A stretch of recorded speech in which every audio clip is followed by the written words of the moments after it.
Okay, hello guys, I am Alekya Reddy. Today I am discussing sectors of economy. Sectors of economy and primary sector, secondary sector, tertiary sector. So this is very important in all the competitive exams. Okay, even UPSC మెయిన్స్లో కూడా డైరెక్ట్గా question అడగడం జరిగింది. ఈ sectors of the economy అనేది చిన్న concepts అయినప్పటికీ చాలా వరకు కన్ఫ్యూజ్ అవుతూ ఉంటారు students. Okay, I will tell you primary sectors, primary, secondary, tertiary sector. Okay, primary సెక్టర్లో ఏంటి, mainly agriculture, raw material dependency అనేది ఉంటుంది. అంటే which involve direct to the natural resources with the environment. Directly okay involve in the natural resources with the environment. అంటే natural resources అంటే ఏముంటాయి, suppose ఇక్కడ agri, forest, mining, allied activities, quarrying.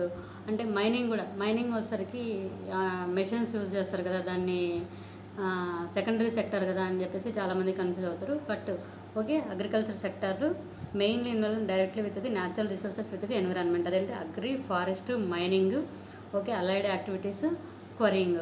Okay, ఇవన్నీ కూడా ఈ 5 టైప్స్ కూడా part of అనేది primary sector. ఈ ప్రైమరీ సెక్టర్లో చేసే ఎంప్లాయీస్ని అందరినీ కూడా రెడ్ కలర్ జాబ్స్ అని పిలవడం జరుగుతుంది. Okay, red colour jobs is which sector అని ఎగ్జామ్లో అడిగితే okay primary sector this is the important. Okay, next raw materials directly involvement ఉంటుంది. సెకండరీ సెక్టర్ని ఏమంటామంటే, secondary sector also called blue sector economy. Secondary సెక్టర్ని బ్లూ సెక్టర్ ఎకానమీ అంటాం. ఇది mainly manufacturing, processed goods, production process, resource are directly consumed from the first sector. Okay, దీంట్లో ఏంటంటే manufacturing industries, generation of electricity, water, gas, construction activities, generation of electricity, water, gas, consumption activities, ఇవన్నీ కూడా part of secondary sector. Okay, tertiary sector is nothing but white colour jobs అంటే services మీద. Tertiary sector is nothing but service sector. Okay, service సెక్టర్లో ఏంటంటే white colour jobs mainly. White colour జాబ్స్లో దీన్ని ఏమంటామంటే 2 types ఉంటుంది. ఓకే, టెర్షియరీ సెక్టర్లో mainly అన్ని సర్వీసెస్.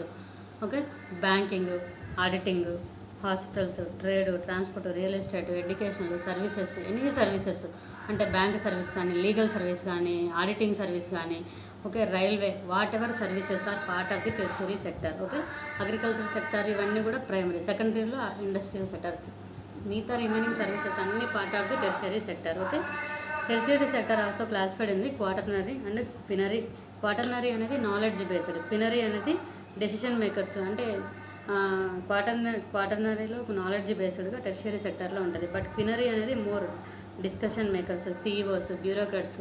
ఒక కంపెనీకి సపోజ్ ఒక ఇండస్ట్రియల్, ఒక అగ్రికల్చర్ కంపెనీ తీసుకున్నాం, ఒక అగ్రికల్చర్ ల్యాండ్ తీసుకున్నాం, దాని కింద మళ్ళీ ఒక ఇండస్ట్రీ, దానికి మళ్ళీ ట్రాన్స్పోర్టేషన్. ఈ మొత్తానికి భీష్మ మూవీలో చూపిస్తారు. ఒక అగ్రికల్చర్ సెక్టర్, మెషినరీ, ఇవన్నీ కూడా. ఇక్కడ అగ్రికల్చర్ సెక్టారు చూసుకుంటే ఏంది, అగ్రికల్చర్ ల్యాండ్ అగ్రి చేశారు రైతులు కానీ, వీళ్ళందరినీ ప్రైమరీ సెక్టర్ కింద చూస్తాము. ఓకే, అదే మళ్ళీ ప్రాసెసింగ్ చేసి ఈ భీష్మ మూవీలో చూపిస్తారు. ఆ ప్రాసెసింగ్ యూనిట్ ఇదంతా అయింది సెకండరీ సెక్టర్. ఓకే, మ్యానుఫ్యాక్చరింగ్ చేస్తారు, ప్రాసెస్ చేస్తారు. టెర్షియరీ సెక్టార్లో ఏంటి, క్వాటర్నరీ, క్వినరీ. క్వాటర్నరీలో ఏంటంటే నాలెడ్జ్ బేస్డ్, అంటే వాళ్ళ మెయిన్ చైర్మన్ వచ్చరికి నాలెడ్జ్ బేస్డ్ ఉండడం వల్ల ఇది ఇంప్లిమెంట్ చేస్తారు. మళ్ళీ సిఇఓ ఉంటారు.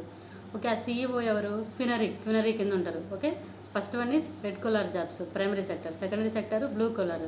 ఓకే, టెర్షియరీ సెక్టర్ వచ్చేసరికి వైట్ కలర్ జాబ్స్. మనము ఇంకా ఏంటి, ఇండియా వైజ్గా చూసుకుంటే ఇండియాలో predominantly dominated in Indian agriculture. రీసెంట్గా చూసుకుంటే more than 50% of the female in agriculture sector. ఎందుకు, mostly men are migrating other areas, women are living in rural areas. So mostly army వాళ్ళ వైఫ్స్ కానీ, సో ఏవైనా ఇంకా అదర్ సెక్టర్స్ మెన్ వచ్చరికి migrate అవుతుంటారు, women వచ్చరికి ప్రిడామినెంట్గా డామినేట్ చేస్తుంది అగ్రికల్చర్ సెక్టర్ని. Okay, in more than 50% of the people depending on the primary sector. Okay, secondary sector. Next tertiary sector. ఇంకా టెర్షియరీ సెక్టర్ అనేది మన ఇండియాలో ఇంకా బాగా డెవలప్ అవ్వాలి, ఎంప్లాయ్మెంట్ ఆపర్చునిటీస్ కూడా క్రియేట్ చేస్తాయి. Okay, these are the sectors of economy.